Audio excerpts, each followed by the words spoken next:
স্বাগত চট্টগ্রাম প্রতিদিন সংবাদে। আর আপনাদের সাথে আছি আমি নাফিসা হক। যাচ্ছি পুরো খবরে। চট্টগ্রামের কদমতলীতে ভয়াবহ অগ্নিকাণ্ডে পুড়ে গেছে কোটি টাকার কম্বল। গোডাউনে আরও ছিল জুতাসহ অন্যান্য পোশাকও।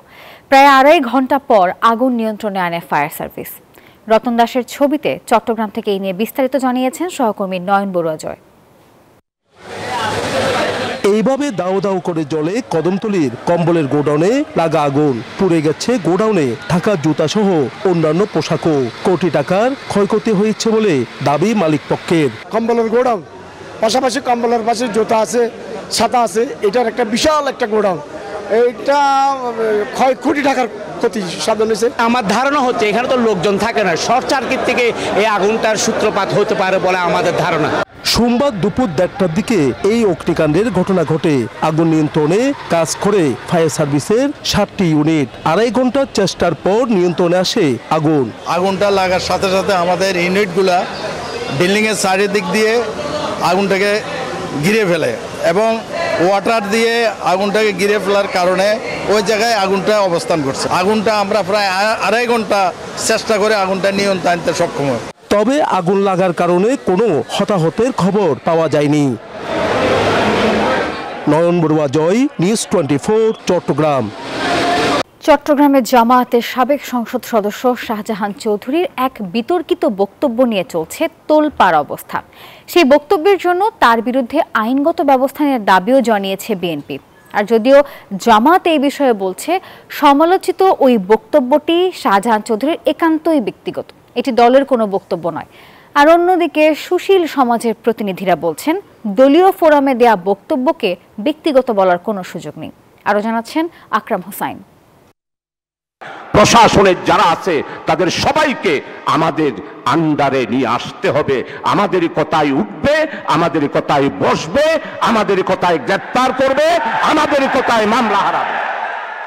এভাবেই প্রশাসনকে নিজেদের নিয়ন্ত্রণে রাখার জন্য কেন্দ্রীয় নেতাদের দৃষ্টি আকর্ষণ করছিলেন জামায়াতে ইসলামীর কেন্দ্রীয় কর্মপরিষদ সদস্য ও সাবেক এমপি শাহজাহান চৌধুরী, যিনি নবীনী।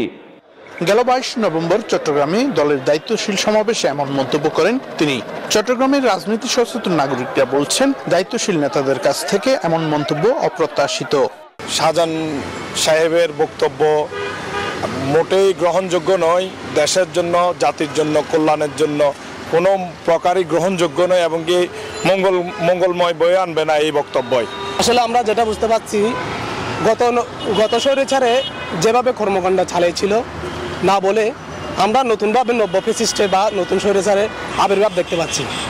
স্থানীয় বিএনপি বলছে, প্রশাসনকে চাপে রেখে নীলনকশার নির্বাচন করতে চায় জামায়াত। এমন বক্তব্যের জন্য শাহজাহান চৌধুরীর বিরুদ্ধে আইনি ব্যবস্থা নেওয়ার দাবিও জানান বিএনপির এই নেতা। যেহেতু হুমকি দিয়েছেন, তাহলে তার বিরুদ্ধে আইনগত ব্যবস্থা নেওয়া যেতে পারে বলে আমরা মনে করি। আর এটাকে নির্বাচনটাকে প্রশ্নবিদ্ধ করার জন্য এবং নিয়ন্ত্রিত নির্বাচন করার জন্য একটি গভীর ষড়যন্ত্র আমি মনে করি। এমন বক্তব্যের পর তার বিরুদ্ধে দলীয় ব্যবস্থা নেওয়া উচিত বলছেন এই সিনিয়র আইনজীবী। ইলেকশন না ঘটানোর জন্য ওনারা সময়কে আনস্টেবল করা, আইন শৃঙ্খলা পরিস্থিতিকে অস্থিতিশীল করার জন্য এগুলো করছে কিনা, এটা ওনাদের এটা দায়িত্ববান দল হিসেবে ব্যাখ্যা দেওয়া খুব জরুরি। জামায়াত এক বিবৃতিতে জানিয়েছে, শাহজাহান চৌধুরীর দেয়া বক্তব্য একান্তই ওনার ব্যক্তিগত মতামত। তার এই বক্তব্য জামায়াত সমর্থন করে না।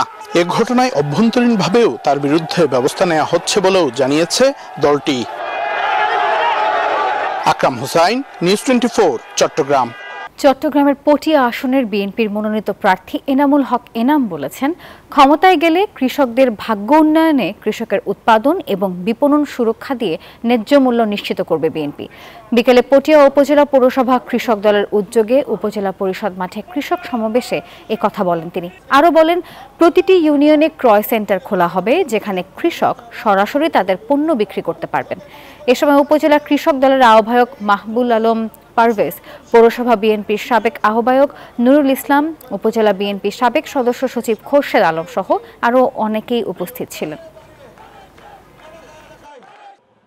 চট্টগ্রামের পূর্ব বাকলিয়ার বিএনপির রাষ্ট্র কাঠামো মেরামতের ৩১ দফা প্রচার ও লিফলেট বিতরণ কর্মসূচি পালিত হয়েছে। বিকেলে বাকলিয়া ওয়ার্ডের বলিরহাট এ ইউনিটের উদ্যোগে আয়োজিত কর্মসূচিতে অংশ নেন বিএনপির কেন্দ্রীয় নির্বাহী কমিটির সদস্য শামসুল আলম। বলেছেন, বিএনপি ভারপ্রাপ্ত চেয়ারম্যান তারেক রহমানের নির্দেশে রাষ্ট্র কাঠামো মেরামতের ৩১ দফার লিফলেট বিতরণ কোনো ক্ষমতার আকাঙ্ক্ষা নয়, বরং এটি জনগণের অধিকার পুনরুদ্ধারের আন্দোলন। একটি স্বচ্ছ, জবাবদিহিমূলক সরকার এবং স্বাধীন বিচার ব্যবস্থার দাবি জানান তিনি।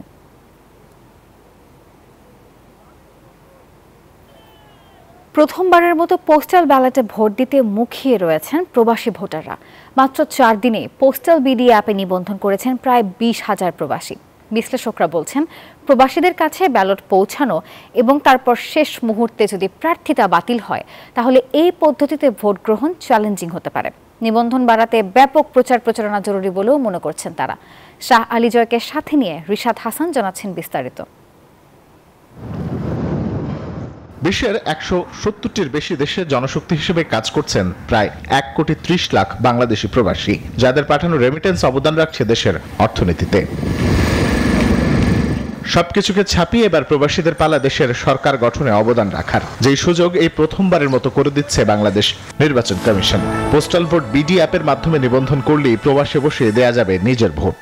আমরা চাই আমাদের প্রতিনিধি দেশের বাহির থেকেও নির্বাচন করার জন্য আমাদের যে সুযোগটা দেওয়া হয়েছে এটা যাতে অব্যাহত থাকে। আমরা বিদেশ থেকে প্রবাস থেকে ভোট দিতে পারবো, এই জন্য আমরা খুবই আনন্দিত। প্রবাস থেকে আমরা আমাদের কাঙ্ক্ষিত ভোট দিব, এই জন্য আমরা বর্তমান সরকারকে ধন্যবাদ। কয়েকটি সহজ ধাপে নিবন্ধন প্রক্রিয়া সম্পন্ন করা যাবে পোস্টাল ভোট বিডি অ্যাপ থেকে, যা গুগল প্লে স্টোর অথবা অ্যাপল স্টোর থেকে সহজেই ডাউনলোড করা যাবে।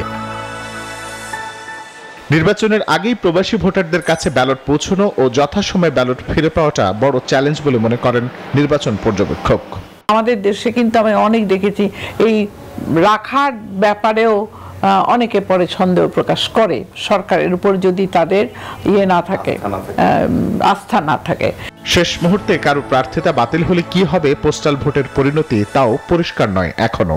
বাংলাদেশে কোনো সময় আপনি দেখবেন যে আদালতের নির্দেশে শেষ মুহূর্তে প্রার্থী তালিকায় পরিবর্তন ঘটে, ব্যালট পেপারে পরিবর্তন ঘটে, তখন ওখানে পরিবর্তন আনে। শেষ মুহূর্তে যে পরিবর্তনটা, এই ব্যালট পেপার হয়তো সংশ্লিষ্ট যে প্রবাসী ভোটার অনেক ক্ষেত্রে সেটা পৌঁছে যাবে, তার আগেরটা পৌঁছাবে। সো তখন কিন্তু এটা কাউন্টিং করা একটা চ্যালেঞ্জিং কাজ হবে। প্রচারণা ও ভোট গ্রহণ সহজতর করতে যে সকল দেশ ইতোপূর্বে পোস্টাল ব্যালটের মাধ্যমে ভোট গ্রহণ করেছে, তাদের সহায়তা নেওয়ার পরামর্শ দিচ্ছেন বিশেষজ্ঞরা। তারা যদি পৃথিবীর অন্যান্য দেশে যেখানে পোস্টাল ব্যালট আছে সব কয়টা দেশের থেকে তারা অভিজ্ঞতাগুলি নেয়, মানুষকে অ্যাওয়ার করা। এই যে 1,30 লাখ, আমরা শুধু অনলাইন করতে হবে না, এটা ব্যাপক ক্যাম্পেইন লাগবে, ব্যাপক অ্যাওয়ারনেস প্রোগ্রাম লাগবে। পূর্ব এশিয়া, দক্ষিণ আমেরিকা ও আফ্রিকা অঞ্চলের দেশের নিবন্ধন প্রক্রিয়া চলবে 28 নভেম্বর পর্যন্ত। উত্তর আমেরিকা ও ওশেনিয়া অঞ্চলের দেশের ভোটের নিবন্ধন কার্যক্রম শুরু হয়েছে 24 নভেম্বর থেকে।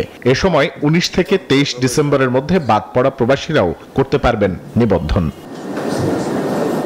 রিশাদ হাসান, নিউজ 24, ঢাকা।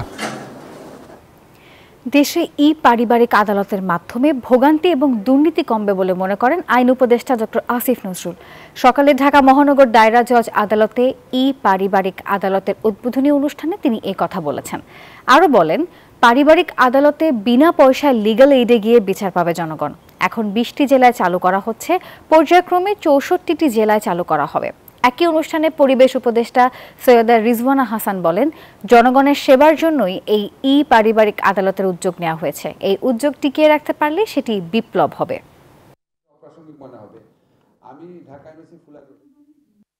এটা হচ্ছে জাস্ট আপনার শুধু মামলা দায়ের করা না, নথি ব্যবস্থাপনা আছে, শুনানি আছে, রায় আছে, সবকিছু অনলাইনে হয়ে যাবে। এটাকে আমরা একটা পেপারলেস কোর্টও বলতে পারি। এটাতে যে ভোগান্তি কমবে, সময় বাঁচবে, দুর্নীতি কমবে, খরচ কমবে, এটা নিয়ে আমাদের কারো কোনো সন্দেহ নেই। নারী জাতির জন্য যারা নির্যাতিত এবং নানান অবিচারের শিকার এবং যে সমস্ত শিশুরা পারিবারিক সহিংসতা এবং বিদ্বেষের শিকার, তাদের জন্য আসলে অনেক বড় একটা বিচারের বার্তা নিয়ে এসেছে। নির্বাচন ঘিরে মাঠ চষে বেড়াচ্ছেন কুমিল্লা বিএনপির মনোনীত প্রার্থীরা। বিকেলে কুমিল্লা বুড়িচং ব্রাহ্মণপাড়া 5 আসনের বিএনপির মনোনীত প্রার্থী সাবেক জেলা বিএনপির সদস্য সদস্য সচিব হাজী জসিমউদ্দিন নেতাকর্মীদের নিয়ে ধানের শীষের প্রচারণা চালান। অন্যদিকে ৩১ দফা বাস্তবায়নের লিফলেট বিতরণ করেন কুমিল্লা ৬ আসনের বিএনপির দলীয় মনোনীত প্রার্থী সাবেক এমপি ও হুইপ মনিরুল হক চৌধুরীর নেতাকর্মীরা। দলীয় প্রতীক পাওয়ার পর নির্বাচনী উঠান বৈঠক ও জনসভার মাধ্যমে আরও জমে উঠবে নির্বাচনী মাঠ।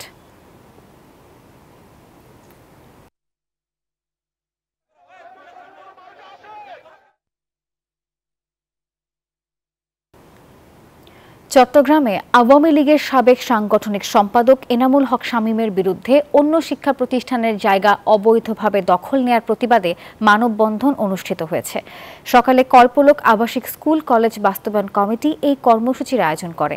কর্মসূচিতে স্কুল কলেজের শিক্ষার্থী ও স্থানীয়রা অংশ নেন। বক্তারা বলেন, এনামুল হক শামীম তার নিজ প্রতিষ্ঠান পোর্ট সিটি ইন্টারন্যাশনাল ইউনিভার্সিটির নামে অন্য স্কুল কলেজের 1 একর পরিমাণ জায়গা বরাদ্দ নেয়। এ সময় বরাদ্দ বাতিল করে স্কুল কলেজ নির্মাণের দাবি জানান তারা।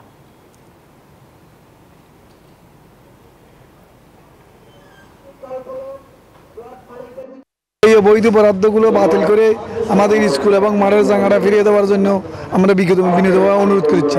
অযাচিতভাবে যেভাবে কিশোর গ্যাংদের আনাগোনা বাড়ছে, শুধুমাত্র এটার কারণ হচ্ছে একটা প্রতিষ্ঠানের অভাব, এবং ভালো প্রতিষ্ঠান থাকলে ইনশাল্লাহ একটা ভালো সমৃদ্ধিশালী জাতি গঠন হবে বলে আমি মনে করি। ফেনীর ছাগলনাইয়া ও চট্টগ্রামের জোরারগঞ্জ সীমান্তে যৌথ অভিযানে 29,97,000 টাকার ভারতীয় মালামাল সহ গরু জব্দ করেছে বিজিবি। সকালে ফেনী 4 ব্যাটালিয়ন গোপন সংবাদের ভিত্তিতে সীমান্ত এলাকায় চোরাচালান বিরোধী অভিযান চালিয়ে বিপুল পরিমাণ ভারতীয় শাড়ি, 3 পিস, বিস্কিট, প্রসাধনী সামগ্রী ও গরু জব্দ করে। জব্দকৃত মালামাল কাস্টমস অফিসে জমা দেওয়া হয়। নিরাপত্তা রক্ষা, মাদক ও চোরাচালান রোধে গোয়েন্দা তৎপরতা ও অভিযান চলমান রয়েছে বলে জানিয়েছেন CEO lieutenant colonel Mohammad Mosharraf Hossain.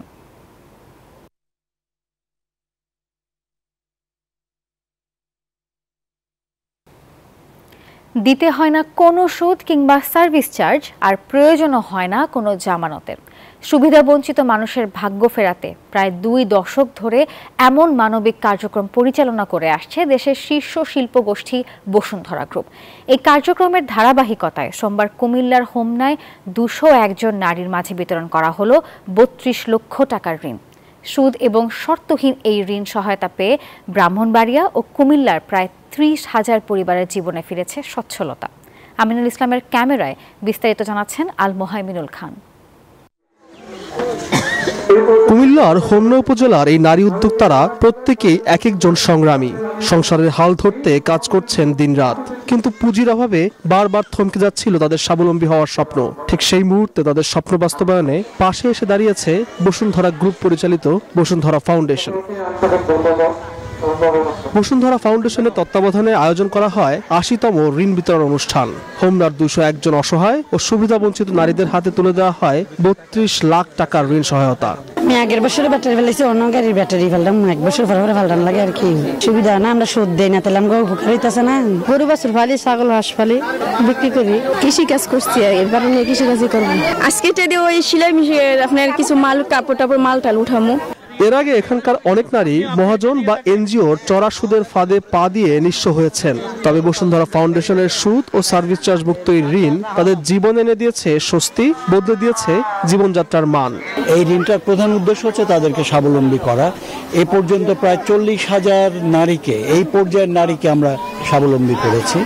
এবং এই ঋণটার প্রধান বৈশিষ্ট্য হচ্ছে যে এটার কোনো সুদ নেই, এটার কোনো সার্ভিস চার্জ নেই।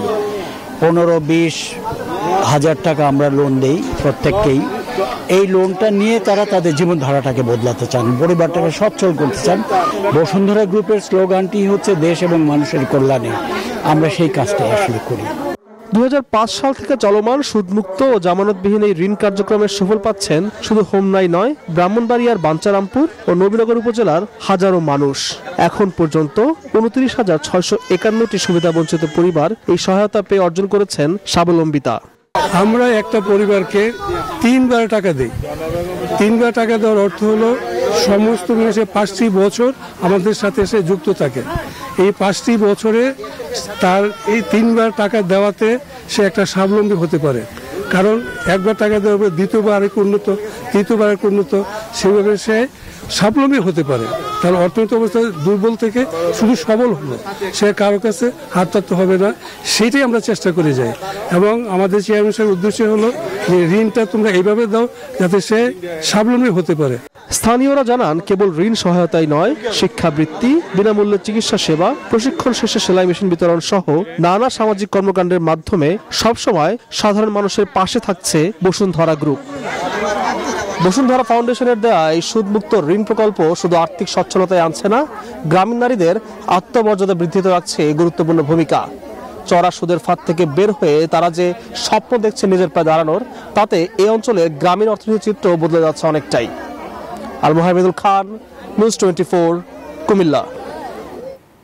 নিউজ 24 চট্টগ্রাম প্রতিদিনের আয়োজন এই পর্যন্তই। ধন্যবাদ সবাইকে।